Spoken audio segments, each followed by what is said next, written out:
चलिए अब आसाराम से जुड़ी खबर का रुख करते हैं। रेप और यौन शोषण को लेकर आसाराम के साथ साथ उनकी पूरी फैमिली पर कानूनी शिकंजा कसता जा रहा है। एक तरफ जहां आसाराम की पुलिस कस्टडी बढ़ा दी गई है, तो एक रसोइये को हिरासत में भी लिया गया है। बताया जा रहा है कि अहमदाबाद पुलिस उस रसोइये को सरकारी गवाह बनाने वाली है, यानी ये रसोइया अब आसाराम के कई और राज पुलिस के सामने खुल सकता है। आज मुजफ्फरनगर में अहमदाबाद पुलिस ने आसाराम के एक आश्रम में छापेमारी की और वहां से एक सेवादार को हिरासत में लिया। सेवादार को हिरासत में लेकर पुलिस अहमदाबाद रवाना हो गई है। अखिल नाम है इस सेवादार का, जो कि मुजफ्फरनगर के आश्रम से हिरासत में लिया गया है। आश्रम में रेड के बाद अखिल पकड़ा गया है। बताया ये जा रहा है कि ये उस आश्रम में रसोइया था। धारा 164 के तहत अखिल का बयान अब पुलिस दर्ज कराएगी और इसके लिए अखिल को पुलिस अहमदाबाद लेकर रवाना हो चुकी है। आपको बता दें, अखिल को सरकारी गवाह बनाने की तैयारी कर रही है पुलिस और अब सरकारी गवाह बनेगा आश्रम का रसोइया अखिल, यानी कि अब आसाराम की मुश्किलें और भी बढ़ सकती है। एक तरफ पुलिस या पूछताछ में आसाराम के आंसू थमने का नाम नहीं ले रहे थे, ऊपर से आसाराम की 3 दिन की रिमांड और भी बढ़ा दी गई और अब आसाराम की मुश्किलें इसलिए और भी ज्यादा बढ़ सकती है क्योंकि आसाराम के मुजफ्फरनगर आश्रम से आसाराम का ही एक रसोइया पकड़ा गया है। उसे पुलिस अपने साथ पूछताछ करने के लिए लेकर गई है और पुलिस इस पूरी फिराक में है कि किसी न किसी तरीके से इस रसोइये अखिल को सरकारी गवाह बनाया जाए। अहमदाबाद पुलिस ने आश्रम से रसोइये अखिल को हिरासत में लिया है।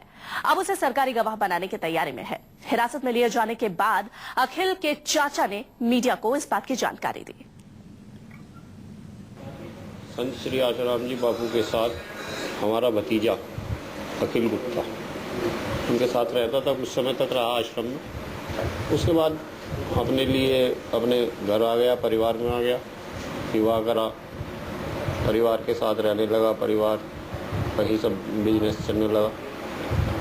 तो आजकल जो संत श्री आसाराम जी के लिए जो केस चल रहा है इन पर, उसके संबंध में जांच करने के लिए अब अहमदाबाद पुलिस आई थी।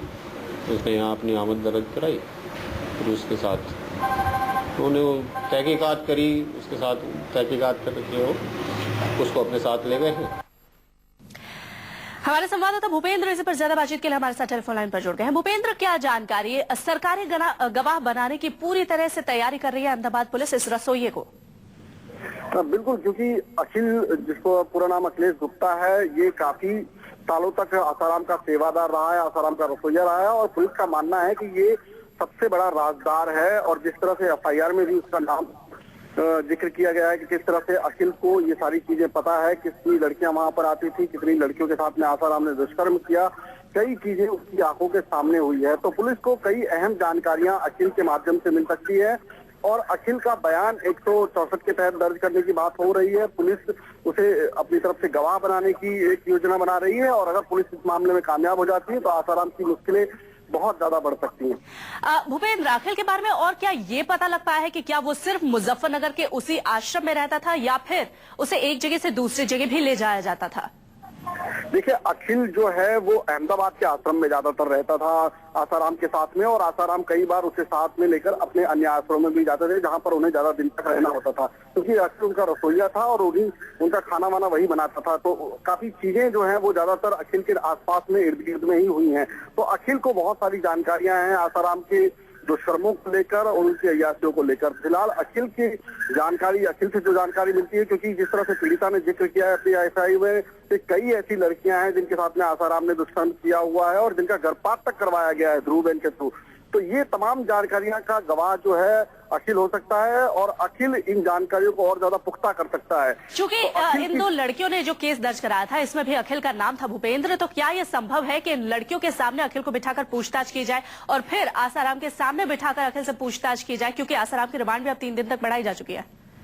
बिल्कुल, इस बात की संभावना है और पुलिस इस बात की तैयारी भी कर रही है, क्योंकि इससे पहले भी पीड़िता के लेकर जो आसाराम तुरंत पहले बार जब पूछताछ हुई तो वो इनकार कर रहे थे और जैसे ही पीड़िता उनके सामने आई तो उनके होश फाख्ता हो गए थे और उन्होंने कई चीजें स्वीकार करनी शुरू कर दी थी। इसके बाद में अब आज उनकी पत्नी और उनकी बेटी को सामने सामने बिठाकर पूछताछ की जा रही है, क्योंकि भारती का भी नाम का जिक्र है। भारती ही पीड़िता को लेकर आसाराम के शांति वाटिका तक लेकर गई थी। अब अखिल को भी पुलिस आसाराम के सामने बिठाकर पूछताछ कर सकती है और इसके अलावा पीड़िता को भी वापस सूरत से लाकर यहाँ आसाराम के सामने बिठाकर दोनों या तीनों लोगों को एक दूसरे के आमने सामने जो जवाब उनके हैं वो टैली कर सकती है और उन पर फिर उनसे क्रॉस इन्वेस्टिगेशन कर सकती है। इस तरह की पूरी तैयारी पुलिस ने कर रखी है। जी भूपेंद्र, आप हमारे साथ बने रहिए। इस बीच हम दर्शकों को बताएं कि आसाराम की पूरी फैमिली पर कानून का शिकंजा कसता जा रहा है।